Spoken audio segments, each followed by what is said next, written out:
तो हुसैनीवाला राष्ट्रीय शहीद स्मारक से कुछ किलोमीटर दूर फ्लाईओवर पर जो हुआ वो एक बहुत ही असामान्य घटना है।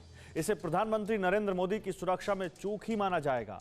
इतनी बड़ी चूक जो प्रधानमंत्री की 6 लेयर की सिक्योरिटी के लिए चुनौती बन गई। इस व्यू रचना वाले कवच के कुछ घेरों को ब्रेक करने में भी कुछ प्रदर्शनकारी कामयाब हो गए। आखिर प्रधानमंत्री मोदी की सुरक्षा लेयर के लिए यह घटना कितना बड़ा चैलेंज है, इसे विस्तार से समझिए।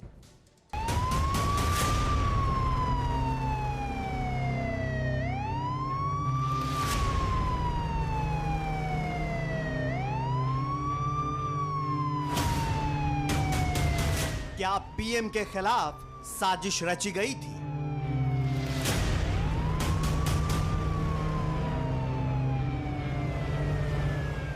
क्या अभेद्य सुरक्षा को भेदने की कोशिश हुई?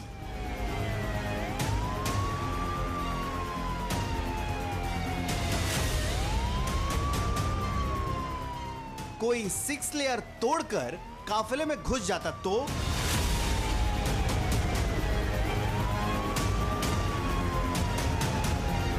सारे सवाल जायज हैं, लेकिन जवाब किसी के पास नहीं है।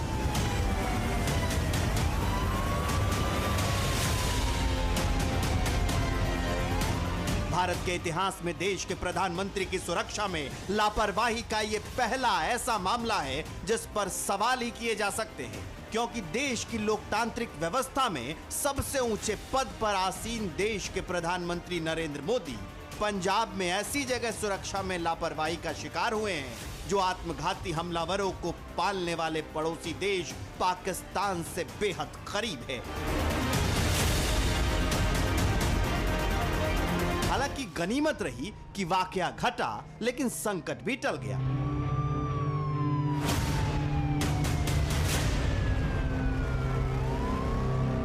प्रधानमंत्री नरेंद्र मोदी का एक्टिव 6 चक्रीय सुरक्षा कवच कोई भेद नहीं पाया।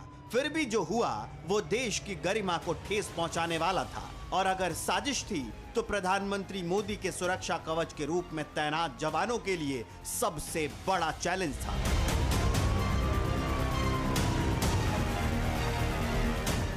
क्योंकि चारों तरफ चंद कदमों की दूरी तक प्रदर्शनकारी पहुंचने में कामयाब हो चुके थे। आखिर कैसे टला संकट, इसे सुरक्षा घेरे की पोजीशन से समझिए। प्रधानमंत्री नरेंद्र मोदी का सुरक्षा कवच 6 लेयर का है।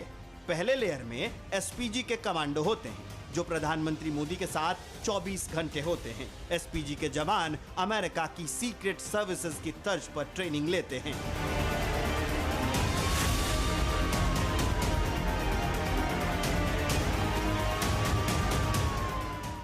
और जहां फ्लाईओवर पर प्रधानमंत्री मोदी का काफिला फंसा, वहां सबसे पहले इसी एसपीजी वाली लेयर ने जगह को घेरा था।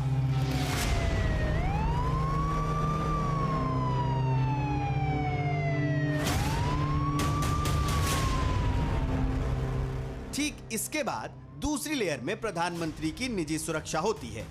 एसपीजी की तरह इन निजी सुरक्षा कर्मियों को आसपास के लोगों के शरीर या इशारों में किसी तरह की हरकत का आकलन करने या संभावित खतरे को समझने के लिए ट्रेनिंग दी जाती है।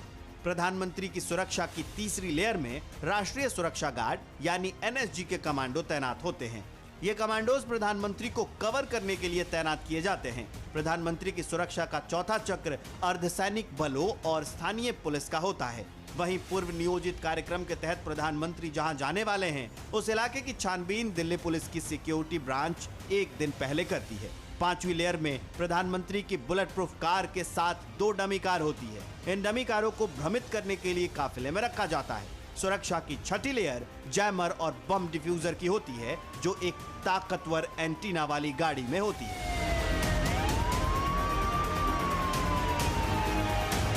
लेकिन पंजाब में प्रधानमंत्री मोदी की सुरक्षा में सेन की ये तस्वीर बता रही है कि प्रदर्शनकारी चारों तरफ से सुरक्षा घेरे की कुछ लेयर लांघकर प्रधानमंत्री मोदी के पास तक पहुंचने की कोशिश में कामयाब हो गए, वो भी उन हालातों में जबकि प्रधानमंत्री का रूट बेहद गोपनीय रखा जाता है। प्रधानमंत्री की यात्रा के रूट का फैसला एसपीजी का होता है। एसपीजी किसी भी समय रूट में बदलाव कर सकती है। एसपीजी राज्य की पुलिस से रूट का क्लियरेंस लेती है। राज्य पुलिस के क्लियरेंस के बाद ही यात्रा की जाती है।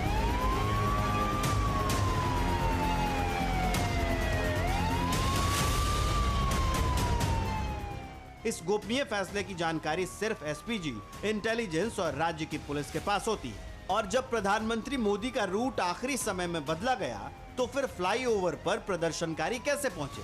सवाल यही है कि पीएम की सुरक्षा में सेंध किसने लगाई? क्या पंजाब सरकार के इशारे पर पुलिस ने? हालांकि इस सवाल का जवाब पंजाब सरकार देने को राजी नहीं है।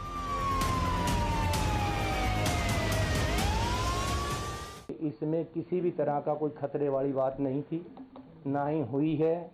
ये टोटली एक पीसफुल एजिटेटर आकर अचानक सड़क पे बैठ के, जिस सड़क पे हमारा जाने का कोई प्रोग्राम नहीं था।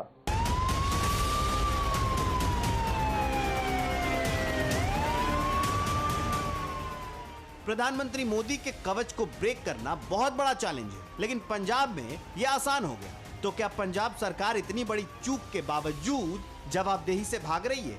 अगर कोई बड़ी घटना घट जाती तो क्या सरकार का यही जवाब होता?